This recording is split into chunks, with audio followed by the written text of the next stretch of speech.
Hmm. My mother puts her hands on her hips and inspects the waiting area with a slight frown. She's wearing a t-shirt with her favorite Time Lord on the front. I try to imagine what she's seeing, because everything is just as it should be. The giant metal lock with the name of our family business, The Great Escape, hangs straight and shiny on the wall. The counter and hardwood floor are pristine.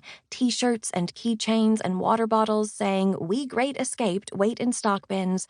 iPads for customers to bring into their chosen rooms sit in a fully charged line. And, of course, the all-important release forms are plentiful. I feel like I'm forgetting something, Callie Expialidocious, Mom says, walking around to give everything a higher level of scrutiny. That seems unlikely, I say, because Mom doesn't forget things. Her mind is a proverbial steel trap.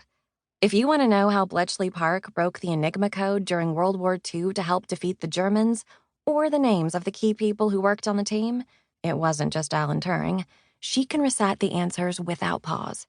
Same if you can't remember which episode of Star Trek is the one where Kirk kisses Uhura. It's Plato's stepchildren.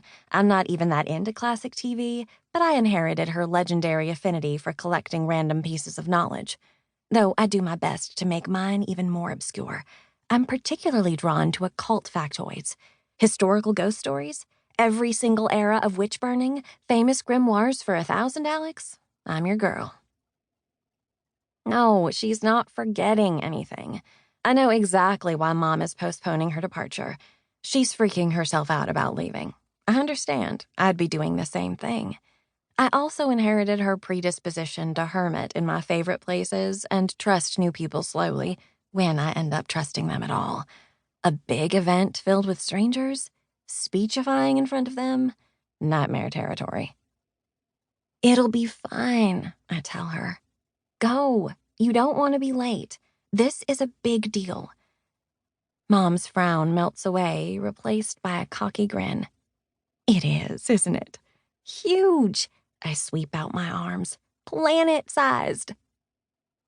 The Association of Escape Room and Countdown Games named her Owner of the Year, and she's off to their conference in Nashville for the weekend to accept the award.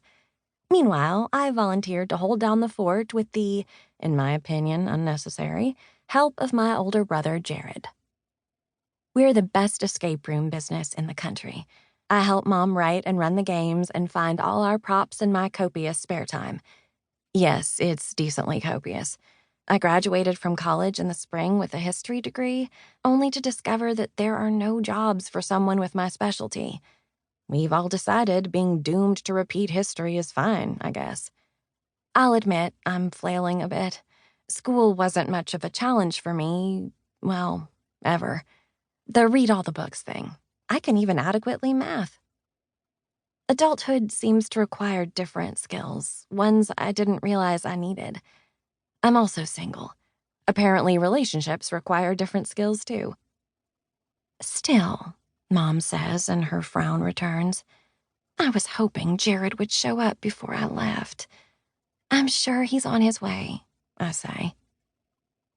Jared is a freak of nature, by which I mean smart and good at extroverting and social situations. He's in his second year of law school, which he took to the way perfect human specimens take to becoming lawyers. I'm sure he has not just straight A's, but a million friends and a canon of party anecdotes. Meanwhile, I'm considering going to graduate school to become more or less employable, fantasizing about the giant libraries it will afford me access to hide away in. Ah, crusty old book spines and teeny tiny type, how I dream of thee. Mostly, my mom is okay with my struggle to figure out what to do with my life, but she knows we're anxiety twins. She focuses on me. Her hands rise to my shoulders.